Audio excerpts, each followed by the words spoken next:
दोस्तों, जब से अंटार्कटिका का खोज हुआ है तब से लोग इसके मिस्ट्री में उलझते ही जा रहे हैं। यूरोप से भी 40% बर्फ, यह बर्फानी कॉन्टिनेंट करीब 1,36,00,000 स्क्वायर किलोमीटर के एरिया में फैला हुआ है। यानी इसमें 4 इंडिया आराम से फिट आ सकते हैं। अंटार्कटिका दुनिया का वो वाहिद कॉन्टिनेंट है जिसको अभी तक सबसे कम एक्सप्लोर किया गया है और उसकी वजह हम सब जानते हैं। जी हाँ, यहाँ की एक्सट्रीम कंडीशन। पूरी दुनिया में जितनी भी बर्फ है, पहाड़ों पर या बड़े बड़े ग्लेशियर में, उन सबको इकट्ठा भी कर लिया जाए तो वह अंटार्कटिका की बर्फ का सिर्फ 10% हिस्सा बनता है। इससे आप अंदाजा लगा सकते हैं कि अंटार्कटिका की आइस शीट कितनी बड़ी है। पिछले लाखों करोड़ों सालों से यहाँ बर्फ लगातार जमा हो रही है, जिसकी गहराई कई जगह 4.7 किलोमीटर तक नोटिस की गई है। यानी अंटार्कटिका के बर्फ के अंदर 5 बुर्ज खलीफा सीधे खड़े किए जा सकते हैं और उसके बाद भी काफी ज्यादा जगह खाली बच जाएगी। पिछले कई इकाइयों में इस बर्फ के अंदर छुपी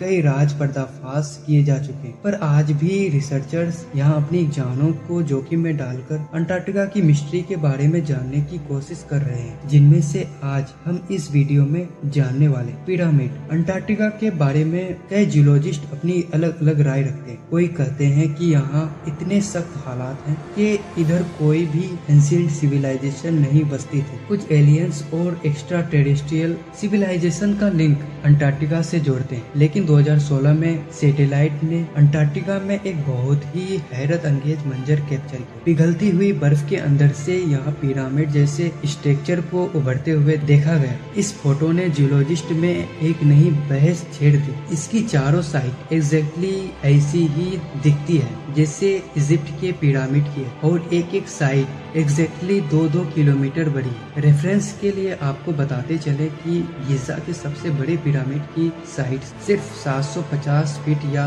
फिर 220 मीटर ही है। इस बात के काफी ज्यादा चांसेस है कि ये कोई नेचुरल फॉर्मेशन नहीं बल्कि किसी सिविलाइजेशन के हाथों बनाए हुए पिरामिड। और अगर वाकई ये किसी ने बनाए हैं तो फिर ये मुमकिन है कि इतने बड़े अंटार्कटिका और भी कई पिरामिड होंगे या उनसे रिलेटेड सीक्रेट बर्फ के अंदर ही दफन होंगे। अब अगर एक सेकेंड के लिए इस थ्योरी को सच मान लें तो हमारे जहन में बहुत सारे सवालात जन्म लेते हैं कि आखिर वो कौन लोग थे और इतनी ज्यादा ठंड में उन्होंने काम कैसे अंजाम दिया। हाँ, ये बात दुरुस्त है कि इसको आइस कोर ड्रिलिंग से यहाँ लाखों साल पुरानी बर्फ के सैंपल्स भी मिले, जिससे ये प्रूफ होता है कि लाखों करोड़ों साल पहले भी यहाँ ऐसे ही बर्फ होती जिसमें जिंदगी का होना पॉसिबल नहीं। पर 2017 में यहाँ जर्मन जियोलॉजिस्ट की एक टीम ने कई मुकामात पर ड्रिलिंग की और जो रिजल्ट निकल कर आया वो वाकई बहुत हैरान करने वाला था। कोर ड्रिलिंग में हजारों साल पुरानी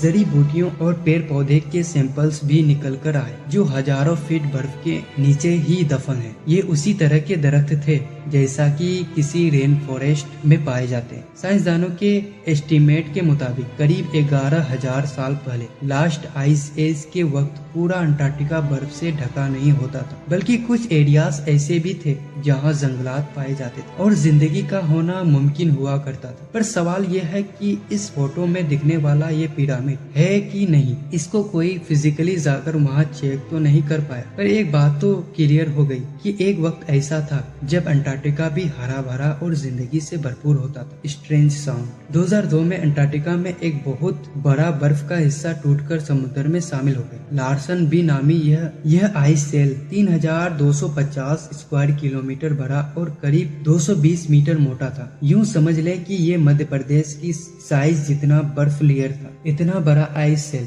समुद्र में आते ही जल्द पिघल गया और जाहिर है उसकी वजह से ओशन के पानी में भी भरपूर इजाफा देखने को मिला। साइंसदानों और रिसर्चर्स ने पहले ये समझा कि शायद ग्लोबल वार्मिंग की वजह से लार्सन भी अंटार्कटिका से अलग हुआ है। अगली बार ऐसा न हो और कोई दूसरा आइस शेल अंटार्कटिका से अलग होकर ओशन का लेवल न बढ़ाए। इसीलिए रिसर्चर्स की एक टीम ने अंटार्कटिका के नॉर्थ में रोस आइस सेल्फ की बर्फ के अंदर 34 सेंसिटिव सेंसर लगाए गए। वो असल में जानना चाहते थे कि किन वजूहात के बिना पर आइस शेल्फ टूटते हैं और उनको कैसे रोका जा सकता है। आपको यहाँ बताते चले कि जिस तरह डेजर्ट ड्यून्स होते हैं उसी तरह अंटार्कटिका में भी बर्फ के ड्यून्स होते हैं जो कि आइस शेल्फ को कवर करके उनको अच्छी तरह इंसुलेट किए होते हैं। इन सेंसर की मदद से आइस शेल्फ की फिजिकल प्रॉपर्टीज और उसके स्ट्रक्चर के बारे में पता लगाया जा रहा है, लेकिन जो रिजल्ट निकलकर सामने आया उसने पूरी साइंटिफिक कम्युनिटी में हलचल सी मचा दी। साइज में डाटा से मालूम पड़ा कि रोज आइस शेल्फ हर वक्त अपने आप वाइब्रेट कर रहा है और उसके अंदर ये आवाज सुनाई दे रही थी।